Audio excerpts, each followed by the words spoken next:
नमस्कार दोस्तों, मैं हूं दिलीप चौधरी। मेरे साथ इस सेशन में फिर से आपका स्वागत है। हम नेशनल हिस्ट्री की सीरीज में चल रहे हैं और अब तक हमने पढ़ा है मगध महाजनपद को, इसके अलावा विदेशी आक्रमणकारियों में ईरानी और यूनानी आक्रमणों को। अब हम नेक्स्ट जो पढ़ने वाले हैं वो हम पढ़ेंगे मौर्य साम्राज्य को, क्योंकि नंद वंश तक हम पढ़ चुके थे और नंद वंश के जस्ट बाद जो राजवंश आता है उसका नाम था मौर्य वंश। होता क्या है कि मगध में नंदवंश शासन कर रहा होता है और पश्चिम से सिकंदर का आक्रमण हो रहा होता है। जैसे ही सिकंदर वापस लौटता है, एक वर्ष के भीतर भारत की परिस्थितियां परिवर्तित होती हैं और सिकंदर के वापस लौटने के बाद जैसे उसकी मृत्यु होती है 323 में, तो इस पश्चिमोत्तर भारत पर चंद्रगुप्त मौर्य चाणक्य की सहायता से अधिकार कर लेता है और इस पूरे क्षेत्र पर कंट्रोल करने के बाद वह एक प्रवर्तक नामक एक राजा का सहयोग लेता है और सीधे मगध पर धावा बोल देता है और मगध पर अधिकार कर लेता है। किस प्रकार से ये प्रोसेस चला, तो थोड़ा सा इसकी हम जानकारी अब करेंगे। एक सिरे से, एक सीरियल से हम चलेंगे। अभी सबसे पहले हम जानेंगे कि मौर्य जो है ये क्या थे। तो मौर्य जो शब्द है इसके दो अर्थ निकाले जाते हैं। पहला अर्थ है मौर्य का कि मुरा नाम की एक महिला थी और उसका एक बेटा था, तो मुरा प्लस आ से उन्होंने बना दिया मौर्य।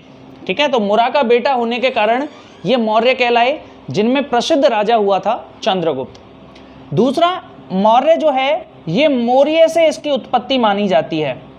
मैंने आपको जब महाजनपद पढ़ा रहा था तो कुछ गणराज्य बताए थे, जिनमें एक गणराज्य मैंने बताया था पिपलीवन के मौर्य। पिपलीवन पिपलीवन जो राज्य था उसके मौर्यों के बारे में बताया था, पिपलीवन। ठीक है, ये क्या था पिपलीवन? ये पहले कपिलवस्तु में रहते थे, कपिलवस्तु के क्षत्रिय थे और कौशल के राजा बिड्डुब ने जब इन पर आक्रमण किया था कपिलवस्तु के शाक्यों पर, तो ये मोरों के क्षेत्र में चले गए जो हिमालय के तटवर्ती क्षेत्रों में था, हिमालय की तलहटी में था। तो वहां पे जाने के कारण, ये मोरों के क्षेत्र में होने के कारण मौर्य कहलाए।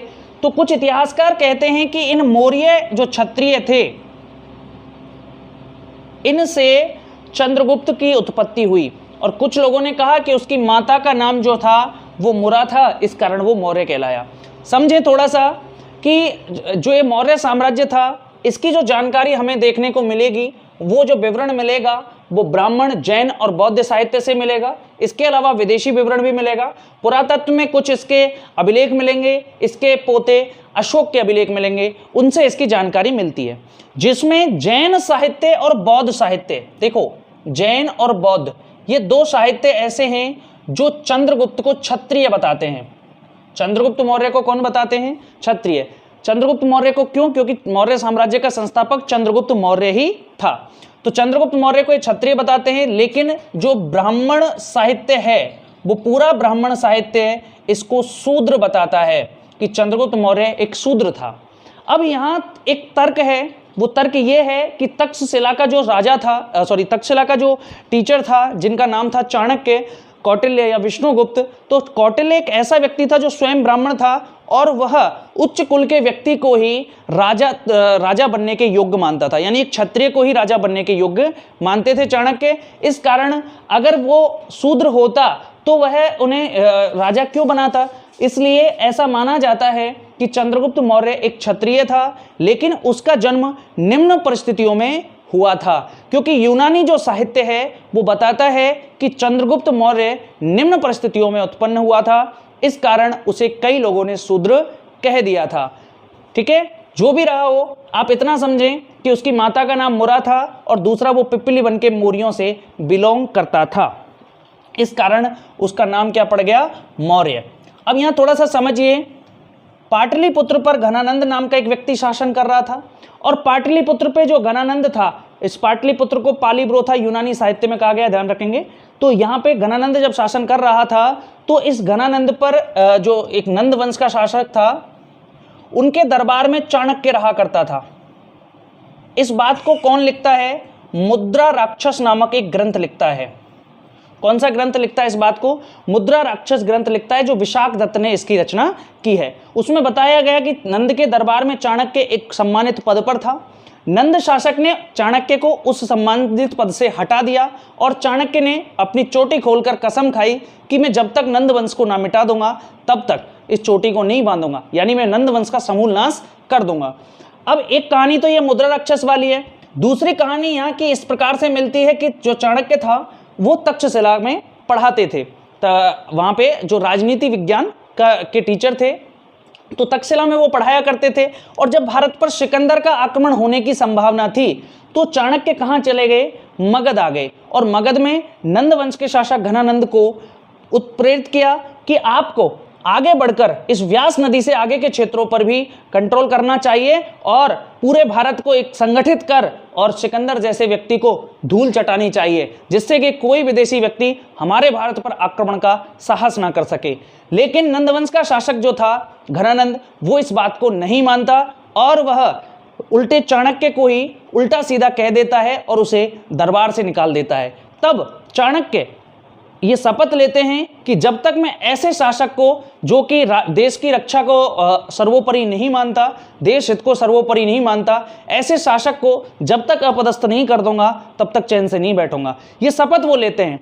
तो ये कहानी जो है इस प्रकार से मिलती है। जो भी रहा हो, लेकिन चाणक्य जो थे वो नंद वंश के रवैये से परेशान थे, इसलिए उन्होंने एक छोटे बालक चंद्रगुप्त मौर्य को अपना मोहरा बनाया और इसको अपने साथ लेकर के तक्षशिला चले गए। तक्षशिला में इसको प्रशिक्षित किया और प्रशिक्षित करने के बाद ऐसा बताया जाता है कि इस चंद्रगुप्त मौर्य को इन्होंने 1000 कारशापण में खरीदा था। कारशापण या पण जो थी वो मुद्रा हुआ करती थी, तो 1000 कारशापण में चंद्रगुप्त मौर्य को चाणक्य ने खरीदा था और तब इसको तक्षशिला में जाकर के शिक्षित किया था, प्रशिक्षित किया था। अब ऐसा इनको क्या लगा चाणक्य को चंद्रगुप्त में कि ये इसको अपने साथ ले गए। तो चंद्रगुप्त जो था वो उस समय खेल खेल रहा था जिसका नाम था राजकीलम। राजकीलम खेल जो छोटे बच्चों के साथ खेल रहा था, उस राजकीलम खेल में ये राजा का रोल निभा रहा था। राजा कैसा होना चाहिए, राजा के क्या कर्तव्य हैं, ये इस चीज़ का बखान कर रहा था। जब चाणक्य इस चीज़ को देखता है कि छोटे बालक के अंदर इतनी अच्छी प्रतिभा है, तो वो चाणक्य इससे प्रभावित हो जाता है और इसको अपने साथ कहाँ ले जाता है, तक्षशिला, और इसको प्रशिक्षित करता है। अब थोड़ा सा ये समझिए कि ये चंद्रगुप्त जो मौर्य है और चाणक्य है, इनका जो पूरा का पूरा विवरण हमें मिलता है वो कहाँ से मिलता है, या मैं कहूँ मौर्य साम्राज्य का या मौर्य वंश का विवरण कहाँ से मिलता है। तो पहली बात हम करेंगे कि इनका विवरण ब्राह्मण साहित्य से मिलता है। ब्राह्मण साहित्य में कुछ प्रसिद्ध पुस्तक हैं, जैसे विष्णु पुराण। विष्णु पुराण से इनकी जानकारी मिलती है। ये चीज़ तो आपको याद रखना है। मौर्य साम्राज्य की जानकारी कौन से पुराण में मिलती है, विष्णु पुराण, ठीक है। गुप्त वंश की जानकारी मिलती है वायु पुराण से, और शुंग और सातवाहन वंश की जानकारी मिलती है मत्स्य पुराण से, ठीक है। तो ये विष्णु पुराण से किसकी जानकारी मिलती है, मौर्य साम्राज्य की जानकारी मिलती है। इसके अलावा विशाख दत्त की पुस्तक मुद्रा राक्षस से इनकी जानकारी मिलती है। इसके अलावा पतंजलि की पुस्तक महाभाष्य से इनकी जानकारी मिलती है। साथ ही चाणक्य या कौटिल्य की पुस्तक अर्थशास्त्र से भी मौर्यों की जानकारी मिलती है, ठीक है। दूसरा है जैन साहित्य। जैन साहित्य में परिशिष्ट पर्व जो हेमचंद्र ने लिखी, इससे इनकी मौर्यों की जानकारी मिलती है।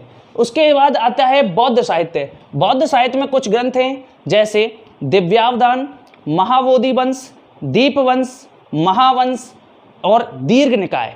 ये कुछ ऐसे ग्रंथ हैं जिनसे मौर्यों की जानकारी मिलती है। उसके बाद बात आती है कि विदेशी विवरण। तो कुछ इतिहासकार हुए, जैसे Strabo, Pliny, Justin, Plutarch, Arrian, Nearchus, Aristobulus. ये कुछ ऐसे इतिहासकार थे, जो यूनानी इतिहासकार, जिन्होंने इसके बारे में लिखा था।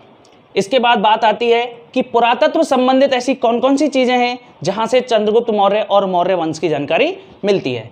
तो महास्थान और सहोगरा दो अभिलेख हैं जो चंद्रगुप्त मौर्य ने लगवाए थे। महास्थान अभिलेख जो है वो आपके बोगरा नामक स्थान, जो वर्तमान में बांग्लादेश में है, वहाँ से मिलता है। इससे भी मौर्यों की जानकारी मिलती है। दूसरा है सौगरा अभिलेख। सौगरा अभिलेख जो है ये आपके भारत से प्राप्त हुआ है, गोरखपुर उत्तर प्रदेश से। इससे भी मौर्य वंश की जानकारी मिलती है। चंद्रगुप्त मौर्य ने इसको लगवाया था। इसके अलावा अशोक के अभिलेखों से भी इसकी बहुत सारी जानकारी मिलती है। अशोक ने कुल 14 बड़े शिलालेख लगवाए थे 8 स्तंभ लेख लगवाए थे, इसके अलावा भी कुछ लेख इसने लगवाए थे।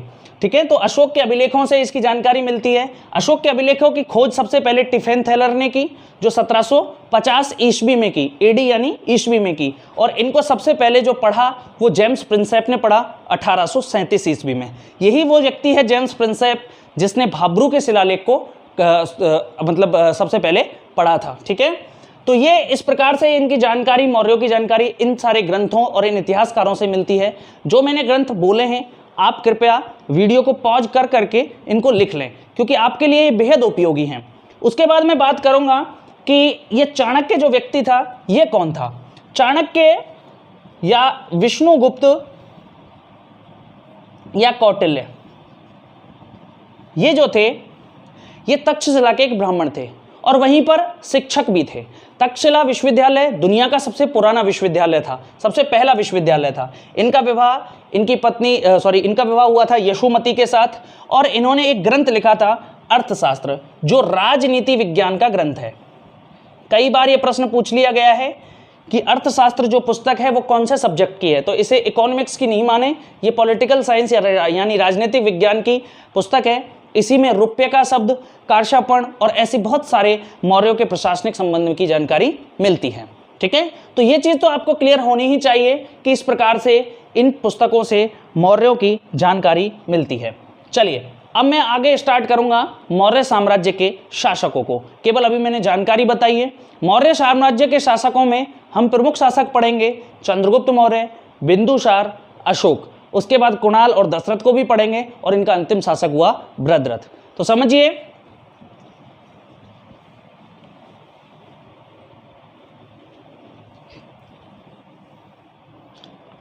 अगर मैं मौर्य साम्राज्य के संस्थापक की बात करूं तो मौर्य साम्राज्य का संस्थापक कौन था?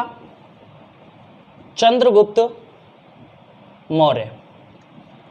322 से 298 बीसी इसका शासनकाल रहा था। चंद्रगुप्त मौर्य, मौर्य क्यों लगा इसके नाम के पीछे? समझ गए, क्योंकि मोरा इसकी माता का नाम था इसलिए मौर्य, दूसरा ये मौर्य क्षेत्रों से आता था इसलिए भी मौर्य। तो चंद्रगुप्त मौर्य इस मौर्य साम्राज्य का संस्थापक था। अब समझिए चंद्रगुप्त मौर्य की शिक्षा कहाँ हुई? शिक्षा हुई तक्षशिला में। इसके गुरु का नाम क्या था? गुरु का नाम था चाणक्य, जो बाद में इसके प्रधानमंत्री भी बने थे।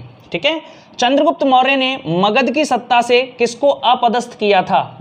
तो नंद वंश के शासक धनानंद को या घनानंद को परास्त किया था। अब यहां पर एक विवरण मिलता है जस्टिन और प्लूटार्क का। जस्टिन व प्लूटार्क का एक विवरण मिलता है। जस्टिन व प्लूटार्क ने लिखा है कि चंद्रगुप्त मौर्य ने 6 लाख की विशाल सेना लेकर, कितनी सेना लेकर? 6 लाख की विशाल सेना लेकर नंद वंश का नाश कर दिया। सीधे मगध पर चढ़ाई की, पाटलिपुत्र पर चढ़ाई की, विजय प्राप्त की। घनानंद या तो मारा गया या देश छोड़कर भाग गया। ठीक है, तो जस्टिन प्लूटार्क के अनुसार ये 6 लाख की सेना लेकर आए, और इसकी सेना को इन लोगों ने बताया है डाकुओं का गिरोह। किसका गिरोह बताया? डाकुओं का गिरोह। ठीक है, किस शासक की सेना को इतिहासकारों ने डाकुओं का गिरोह कहा है? तो वो चंद्रगुप्त मौर्य की सेना को कहा है। चंद्रगुप्त मौर्य ने किसकी सहायता से इसको पराजित किया घनानंद को? तो वो चाणक्य की सहायता से। अगर चाणक्य उसे इतना ज्ञान नहीं देते तो वह अपदस्थ नहीं कर पाता। एक चीज आप भी याद रखें अपने जीवन में, गुरु को हमेशा महत्व दें, क्योंकि जिन लोगों के शिष्य महान होंगे तो वो गुरु भी महान हो जाएगा, और जो गुरु महान होगा उसका शिष्य भी महान हो जाएगा। ठीक है, यहां भी आप देख सकते हैं चाणक्य और चंद्रगुप्त जब नाम लिए जाते हैं दोनों एक साथ लिए जाते हैं। सिकंदर और अरस्तु एक साथ नाम लिए जाते हैं। अब आपको जैसे मैंने कल बताया था, सिकंदर, उसके गुरु अरस्तु, उसके गुरु प्लूटो, उसके गुरु सुकरात, तो चारों के चारों श्रृंखला में चारों लोग महान थे और वो फेमस इसीलिए हुए। अगर आप अपने गुरु का सम्मान नहीं करेंगे तो आप भी आगे नहीं बढ़ेंगे, सीधी सी बात आप समझ लें। तो चाणक्य जो था, इसके शिष्य चंद्रगुप्त ने इसका बड़ा सम्मान किया और अपने राज्य में प्रधानमंत्री बनाया था बाद में। अब थोड़ा सा समझिए चीजें क्या हैं। अब ये जो चंद्रगुप्त मौर्य है, इसकी जानकारी किस किस में मिल जाती है? कुछ तो आपके ऐतिहासिक ग्रंथों में मिल जाती है और कुछ आपके विदेशी इतिहासकारों के विवरण में मिल जाती है। अब इसका नाम चंद्रगुप्त मौर्य बहुत कम जगह मिलता है। इसके क्या नाम मिलते हैं? तो इसके नाम मिलते हैं, इसके उपनाम में यहाँ लिख देता हूं, सैंड्रोकॉट्स, एंड्रोकॉप्ट्स। ठीक है, ये आपके जो सैंड्रोकॉट्स है, ये नाम किसने दिया इसको? एरियन ने इसका नाम लिखा। ठीक है, सॉरी, एरियन, जस्टिन ने इसका नाम लिखा। प्लूटार्क ने जो इसका नाम लिखा वो एंड्रोकॉप्ट्स लिखा। फिलार्कस ने इसका जो नाम लिखा, फिलार्कस ने इसका नाम लिखा सैंड्रोकॉप्ट्स। ठीक है, तो यानी एक चीज तो याद रखें, चंद्रगुप्त मौर्य के नाम क्या क्या मिल जाते हैं? सैंड्रोकॉट्स, एंड्रोकॉट्स और सैंड्रोकॉप्ट्स, ये नाम मिल जाते हैं। विलियम जोन्स ने इसकी पहचान की कि ये जो सैंड्रोकॉप्ट्स था, ये कौन था? ये चंद्रगुप्त मौर्य ही था। ठीक है, ये किसने बताया था? सबसे पहले विलियम जोन्स ने बताया था। और फिलार्कस ने इसका नाम क्या रखा था? सैंड्रोकॉप्ट्स नाम दिया था। प्लूटार्क ने इसको एंड्रोकॉप्ट्स लिखा था और जस्टिन ने इसे सैंड्रोकॉप्ट्स लिखा था। किसको? चंद्रगुप्त मौर्य को। यानी चंद्रगुप्त मौर्य के ये सारे उपनाम हो जाते हैं। अब चंद्रगुप्त मौर्य मगध की सत्ता पर शासन शुरू करता है 322 में और 298 BC तक यहां पर शासन करता है। चंद्रगुप्त के बेटे का नाम क्या था? चंद्रगुप्त के बेटे का नाम था बिंदुसार और बिंदुसार के बेटे का नाम हुआ अशोक। चलिए, ये बाद का विवरण है, अभी इसको थोड़ा सा छोड़िए। अब यहां ध्यान दीजिए कि जब चंद्रगुप्त मौर्य संघर्ष कर रहा था तो उस समय इसकी सहायता की थी हिमालय क्षेत्र के एक राजा पर्वतक ने, और उसकी सहायता से इसने मगध की सत्ता को अपने कंट्रोल में किया था। अब यहां एक चीज ध्यान रखने की है कि चंद्रगुप्त मौर्य ही इतना फेमस क्यों हुआ? उसका क्या कारण था? और राजा भी भारत में हुए, काफी बड़े बड़े राजा हुए, लेकिन वो इतने फेमस नहीं हो पाए जितना फेमस चंद्रगुप्त मौर्य हुआ। तो उसका कारण था, चंद्रगुप्त मौर्य ने एक काम किया, भारत को केंद्रीय सत्ता का गठन किया। भारत में केंद्रीय सत्ता का गठन, यानी संपूर्ण भारत को अपने कंट्रोल में किया। अगर मैं इसकी बात करूं इसके साम्राज्य की, कि इसका साम्राज्य कहां से कहां तक फैला हुआ था, तो इसका जो साम्राज्य था वो उत्तर में हिमालय से शुरू होता था और दक्षिण में मैसूर तक फैला हुआ था। मैसूर यानी वर्तमान में कर्नाटक से। अगर मैं पूरब में इसकी बात करूं तो बंगाल की खाड़ी से शुरू होता था और पश्चिम में आपके अफगानिस्तान तक इसका राज्य था। यानी इतना बड़ा जो राज्य था वो अंग्रेज भी कभी अपने कंट्रोल में नहीं कर पाए थे। यानी भारत का एक भी व्यक्ति ऐसा नहीं था जो चंद्रगुप्त मौर्य के बराबर शासन कर पाया हो। चंद्रगुप्त मौर्य ने ज्यादातर लड़ाइयां लड़ी, लड़ करके जीता, लेकिन एक जगह इसने बुद्धिमत्ता का परिचय भी दिया। बुद्धिमत्ता का परिचय दिया 305 BC में। 305 BC में सेल्यूकस निकेटर भारत पर चढ़ाई करता है। अब सेल्यूकस निकेटर क्यों चढ़ाई करता है तो उसको थोड़ा समझिए। सेल्यूकस निकेटर कौन था, पहले ये चीज ध्यान रखें।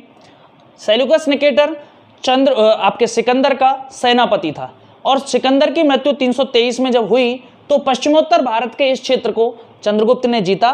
और इस क्षेत्र पर किसका कंट्रोल था? पहले यूनानी करके गए थे, सिकंदर यहाँ कंट्रोल करके गया था, और जब वो चला गया तो इसको किसने जीत लिया? चंद्रगुप्त ने जीत लिया। तो यूनानी ये मानते थे कि हमारे क्षेत्र को चंद्रगुप्त ने जीता है तो हम इसे इसका दंड देंगे। जब इनकी परिस्थितियां कंट्रोल में आई तो यूनानियों ने भारत पर चढ़ाई की सेल्यूकस निकेटर के नेतृत्व में 305 ईसा पूर्व में। लेकिन अब यूनानियों का सामना उन छोटे छोटे राज्यों से नहीं था, अब भारत की अखंड सेना से था। तो सोचिए जीत होगी कि हार?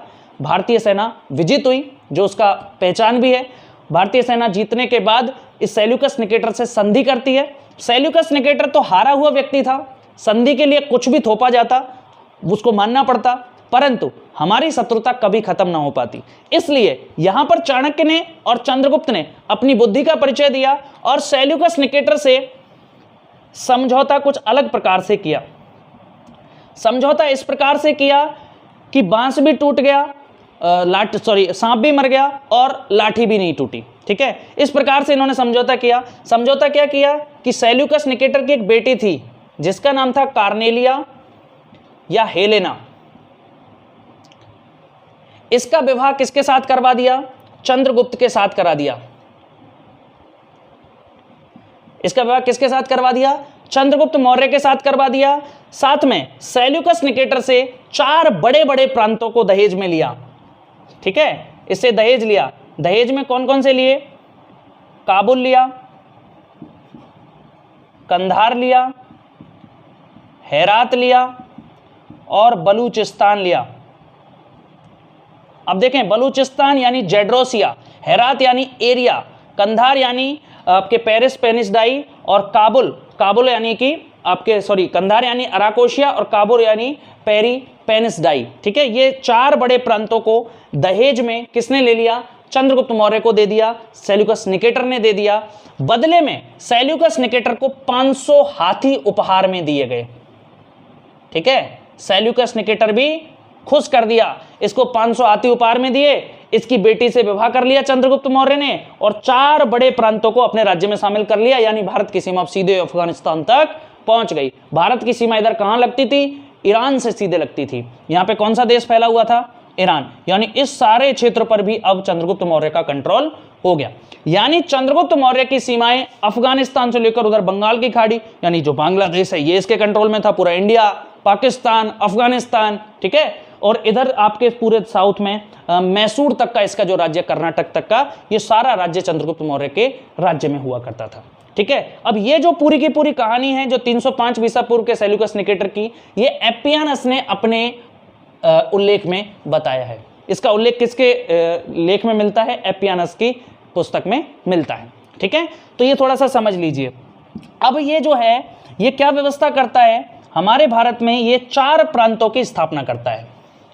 कितने प्रांतों की स्थापना करता है? 4 प्रांतों की। यानी पूरा भारत एक केंद्रीय सत्ता के नीचे चलेगा, और केंद्रीय सत्ता जो है वो किसके हाथ में रहेगी? चंद्रगुप्त मौर्य के हाथ में रहेगी, और उसके नीचे 4 प्रांत इसने स्थापित कर दिए। ठीक है, उन 4 प्रांतों के नीचे ये शासन चलता था। इस प्रकार की ये व्यवस्था इसने आपके चंद्रगुप्त मौर्य ने विकसित की। इसके समय जो इसका जो एक प्रांत था, कौन सा प्रांत? आपके उज्जैनी प्रांत। उज्जैनी प्रांत, यहां का गवर्नर था पुष्यगुप्त वैश्य। पुष्यगुप्त वैश्य, इसके कंट्रोल में उस टाइम का मध्य प्रदेश और गुजरात का पूरा एरिया आता था। इस पुष्यगुप्त वैश्य ने क्या किया? यहां पर जूनागढ़ के पास, जूनागढ़ में एक जगह है गिरनार, यहां पर एक झील का निर्माण करवाया, जिस झील का नाम था सुदर्शन झील। ठीक है, तो सुदर्शन झील का निर्माण किसने कराया? पुष्यगुप्त वैश्य ने कराया, जो चंद्रगुप्त मौर्य का क्या था? एक गवर्नर था, यानी एक राज्यपाल था। इस सुदर्शन झील का काफी विस्तृत उल्लेख आपको मिलेगा, और इससे संबंधित कई शासक आपको मिलेंगे। इससे संबंधित शासक आपको मिलेगा रुद्रदामन, इससे संबंधित शासक मिलेगा आपको अशोक, और तीसरा स्कंदगुप्त। यानी चंद्रगुप्त मौर्य के अलावा भी 3 राजाओं का नाम सुदर्शन झील के साथ जोड़ा जाता है। तो थोड़ा समझ लीजिए, सुदर्शन झील कहां पर है? गिरनार, जूनागढ़, जो कहां पर है बेटा? गुजरात में है। ठीक है, यहां पर सुदर्शन झील का निर्माण कराया था पुष्यगुप्त वैश्य ने, जो चंद्रगुप्त मौर्य के समय करवाया था। बाद में इस सुदर्शन झील का पुनरुद्धार यानी कि मरम्मत का काम पहले अशोक ने करवाया। अशोक ने अपने गवर्नर तुषाप को यहां भेजा और उसने इसका मरम्मत कराई थी। रुद्रदामन जब इस क्षेत्र का शासक बना, शक वंश का राजा था रुद्रदामन, शक था, और जब ये इस क्षेत्र का शासक बना तो इसने भी सुदर्शन झील का जीर्णोद्धार कराया, और इसी ने गिरनार में जूनागढ़ अभिलेख की रचना करवाई। रुद्रदामन ने ही जूनागढ़ अभिलेख लिखवाया था, समझ लिए ना। और ये भारत का पहला अभिलेख था जो संस्कृत में लिखा गया था। शक वंश के शासक रुद्रदामन को हम अभी पढ़ेंगे। आगे चलें तो उसके बाद स्कंदगुप्त का इसमें उल्लेख मिलता है। स्कंदगुप्त ने भी इस सुदर्शन झील का पुनरुद्धार या मरम्मत करवाई थी। यह झील कृषि कार्यों के लिए बनाई गई थी। अच्छा जी, अब यहाँ पे थोड़ा सा और समझिए चंद्रगुप्त मौर्य के बारे में, कि चंद्रगुप्त मौर्य ने इतना सब करने के बाद जब इसको लगा कि अब मेरा काम पूरा हो लिया, तो उसके बाद ये क्या करता है? उसके बाद ये जैन मतावलंबी भद्रबाहु से क्या लेता है? जैन धर्म की दीक्षा लेता है। जैन धर्म की क्या लेता है? दीक्षा ले लेता है। और जैन धर्म की दीक्षा लेने के बाद स्वयं क्या बन जाता है? चंद्रगुप्त मौर्य जैन बन जाता है। क्या बन जाता है? जैन। और भद्रबाहु के साथ कहां चला जाता है बच्चों? श्रवणबेलगोला। ऐसा उल्लेख मिलता है कि चंद्रगुप्त मौर्य के समय मगध में 12 वर्ष तक अकाल पड़ा। 12 वर्ष अकाल पड़ा, और अकाल पड़ने के कारण कुछ जैनी दक्षिण भारत चले गए, श्रवणबेलगोला चले गए, जो किसके कंट्रोल में होके गए? भद्रबाहु। और कुछ जैनी पाटलिपुत्र में ही रह गए, जो स्थूलभद्र की अध्यक्षता में रहे। अब ये जो दक्षिण भारत चले गए, इन्होंने वस्त्र धारण नहीं किए, इसलिए ये दिगंबर रहे, और जो पाटलिपुत्र में रुके उन्होंने वस्त्र धारण कर लिए, इसलिए वो श्वेतांबर के नाम से जाने गए। तो श्वेतांबर शाखा यहाँ की, और दक्षिण पंथी जो थे वो भद्रबाहु के नियंत्रण में रहे, वो दिगंबर कहलाए। ठीक है, तो जैन धर्म की दीक्षा इन्होंने ली भद्रबाहु से, और ये कहाँ चले गए, श्रवण बेलगोला चले गए कर्नाटक में। और यहाँ पर एक पहाड़ी थी जो चंद्रगुप्त मौर्य के नाम से चंद्रगिरी की पहाड़ी कहलाई। तो चंद्रगिरी जो पर्वत था या चंद्रगिरी जो पहाड़ी थी, वहीं पर इसने 298 BC में सल्लेखना विधि द्वारा अपने प्राणों को त्याग दिया। ठीक है, इस प्रकार से चंद्रगुप्त जैसा महान सम्राट अपने अंतिम समय में एक तरह से सन्यासी बन गया। इतना राजपाट उसने किया, वो शासन के चिपका नहीं रहा, अपनी कुर्सी के नहीं चिपका रहा, अपनी कुर्सी को छोड़ करके योग्य उत्तराधिकारियों को सौंपकर और अपनी तलवार को फेंक करके जैन यानी शांति के मार्ग पर चला, और अपने राज्य को छोड़ करके वो दक्षिण भारत चला गया। वहाँ पर उसने तपस्या की, और इसकी जानकारी जो मिलेगी वो एहनानूर और मुरनानूर नामक तमिल ग्रंथों से मिलती है। ये कुछ तमिल ग्रंथ हैं जिनसे इसकी जानकारी मिलती है कि ये दक्षिण भारत पर इसका अधिकार था और वहाँ पर ये रहा था। ठीक है, इस प्रकार से चंद्रगुप्त मौर्य जैसा महान सम्राट अपने अंतिम समय में शांति के मार्ग पर चला, और शांति के मार्ग पर चलने के साथ साथ उसने एक जैन जो मतावलंबी होने के बाद जैन धर्म को एक प्रश्रय मिलने लगा, जैन धर्म को एक प्रसिद्धि मिली, क्योंकि कोई इतना बड़ा सम्राट किसी धर्म से यदि प्रभावित होता है तो वो धर्म वास्तविकता में महानता की बात कोई ना कोई उसमें होती है। ठीक है, इस प्रकार से चंद्रगुप्त मौर्य का हम यहाँ पे समापन करेंगे, और इसके बाद नेक्स्ट पढ़ेंगे बिंदुसार को अगली वीडियो के माध्यम से। अगर आपको हमारा जो ये सेशन है हिस्ट्री वाला अगर पसंद आ रहा है तो आप हमारी वीडियोज़ को अच्छी मात्रा में शेयर करिए, हमारे चैनल को सब्सक्राइब करिए, और ऐसे बच्चों तक पहुँचाइए जो अच्छी तैयारी कर रहे हैं, यूपीएससी की तैयारी कर रहे हैं, आरपीएससी की तैयारी कर रहे हैं, या किसी भी स्टेट पीसीएस की तैयारी वो कर रहे हैं। इसके अलावा जितनी भी प्रतियोगी परीक्षाएं हैं जहां पर नेशनल हिस्ट्री आएगी, इसका आप अध्ययन कर सकते हैं, आपके लिए बेहद उपयोगी है, चाहे शिक्षक हो, चाहे पुलिस हो, पटवार हो, या कोई अन्य पद। बहुत बहुत धन्यवाद दोस्तों। इसी के साथ मैं आगे आपके साथ मिलता रहूँगा, अगली वीडियो के माध्यम से पुनः हाजिर हो जाऊँगा। बहुत बहुत धन्यवाद। जय हिंद, जय भारत।